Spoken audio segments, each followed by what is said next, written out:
BDR সদস্যগুলোকে যাদেরকে হত্যা করা হয়েছে কিংবা চাকরিচ্যুত করা হয়েছে, জেলে বন্দি করে রাখা হয়েছে, স্বাভাবিকভাবেই তো তাদের পরিবারগুলো দুর্ভোগে ছিল। তাদের বাচ্চা কাচ্চারা বাবাকে কাছে পায়নি, অনেক বছর ধরে বাবাকে কাছে পায়নি। তারা কিভাবে দিনাতিপাত করেছে, ভালো স্কুলে পড়তে পারেনি। সেই দুর্ভোগের কথা তো শুধু আমার কেন, সারা দেশবাসী জানে আমার মনে। আপনারা জানেন 2009 সালের 25 এবং 26শে ফেব্রুয়ারি ভারতের ষড়যন্ত্রে তৎকালীন হাসিনার সরকার বাংলাদেশ সীমান্তকে অরক্ষিত করার জন্য পরিকল্পিতভাবে যে ঘৃণ্য হত্যাকাণ্ড চালিয়েছিল বিডিআরদের উপরে, এবং পরবর্তীতে এটিকে বিডিআর বিদ্রোহ নামে চালনা করার চেষ্টা করেছিল।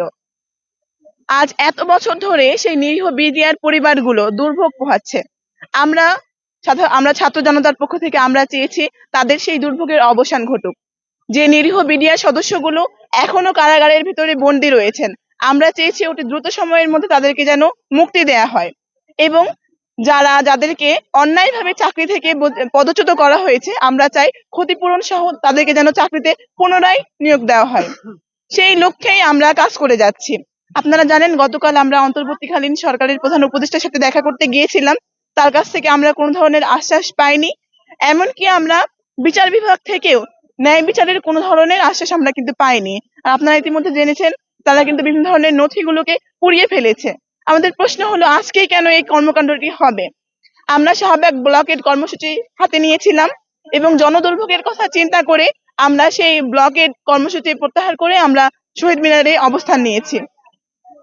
আমরা চাই সরকারের পক্ষ থেকে, অন্তর্বর্তীকালীন সরকারের পক্ষ থেকে অতি দ্রুত সময়ের মধ্যে আমাদের কাছে বার্তা আসুক এবং ন্যায় বিচারের আশ্বাস দেখ।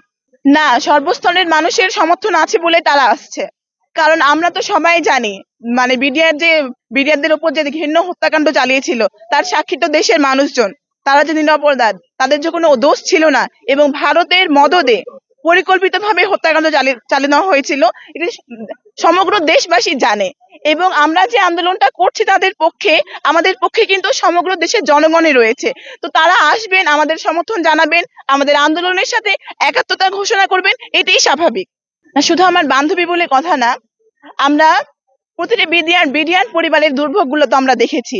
যাদের যে বিডিআর সদস্যগুলোকে যাদেরকে হত্যা করা হয়েছে কিংবা চাকরিচ্যুত করা হয়েছে, জেলে বন্দি করে রাখা হয়েছে, স্বাভাবিকভাবেই তো তাদের পরিবারগুলো দুর্ভোগে ছিল। তাদের বাচ্চা কাচ্চারা বাবাকে কাছে পায়নি, অনেক বছর ধরে বাবাকে কাছে পায়নি। তারা কিভাবে দিনাতিপাত করেছে, ভালো স্কুলে পড়তে পারেনি। সেই দুর্ভোগের কথা তো শুধু আমার কেন, সারা দেশবাসী জানে আমার মনে হয়। এবং সেই জন্যই আমরা চাই অতি দ্রুত সময়ের মধ্যে সেই হত্যাকাণ্ডের তদন্ত হোক, তারা ন্যায় বিচার পাক, দ্রুততম সময়ের মধ্যে তাদেরকে জেল থেকে বন্দি করা হোক, জেল বন্ধ থেকে মুক্তি দেওয়া হোক, এবং পুনরায় যে নিরীহ সদস্যগুলো রয়েছেন তাদেরকে অন্যায়ভাবে চাকরি থেকে পদচ্যুত করা হয়েছিল, তাদেরকে ক্ষতিপূরণ সহ আবার চাকরিতে যেন নেওয়া হয়, আমরা এই দাবি জানিয়েছি। জি, আমরা অবশ্যই চাই যে আগের নামে ফিরিয়ে দেওয়া হোক। কারণ পরিকল্পিতভাবে তাদেরকে নাম চেঞ্জ করা হয়েছিল। তারা দেশপ্রেমিক ছিল। তাদের যে প্রশিক্ষণ, তারা যেই মাপের জানতো বা যেভাবে বর্ডারকে যেভাবে নিরাপত্তা দিত, আমার মনে হয় অন্য কোনো বাহিনী সেই সক্ষমতা নেই। আমরা চাই তাদেরকে সেভাবেই ফিরিয়ে আনা হোক এবং আগের নামটি রাখা হোক। জি, আমরা বাংলাদেশের মানুষ এখন অন্য রাষ্ট্রের সাথে অধীনতামূলক নীতি কিন্তু পরিহার করেছে। আপনারা দেখবেন সীমান্তে তাদের দামি দামি অস্ত্রশস্ত্রের বিপরীতে কিন্তু কাস্তে হাতে কিন্তু প্রতিবাদ জানিয়েছে। এমনও অনেক মানুষ সীমান্তে, আপনি চাঁপাইনবাবগঞ্জ সীমান্তে যদি দেখেন, তারা সাধারণ মানুষ কিন্তু স্বতঃস্ফূর্তভাবে অংশগ্রহণ করেছে। তাদের হাতে কিন্তু তেমন কোনো অস্ত্র ছিল না। তারা মাতৃভূমিকে রক্ষা করার প্রেরণায়, মাতৃভূমির 1 ইঞ্চিও মাটি তারা দখল করতে দেবে না, এই প্রেরণায়, 24-এর প্রেরণায় উদ্বুদ্ধ হয়ে তারা কিন্তু ঝাঁপিয়ে পড়েছে, এবং তারা প্রমাণ করে দিয়েছে মাতৃভূমিকে রক্ষা করার জন্য আমরা যথেষ্ট। আমরা অন্য কোনো রাষ্ট্রের অধীনতা মানি না, এবং আমরা যথেষ্ট। আমরা ছাত্র জনতা, আমরা প্রয়োজনে বুকের তাজা রক্ত ঢেলে দিব, কিন্তু মাতৃভূমির প্রতি এক চুলো ষড়যন্ত্র আমরা সহ্য করব না। এক্ষেত্রে আমরা আলোচনা করে আমাদের পরবর্তী মানে কর্মসূচি আপনাদেরকে জানিয়ে দেব।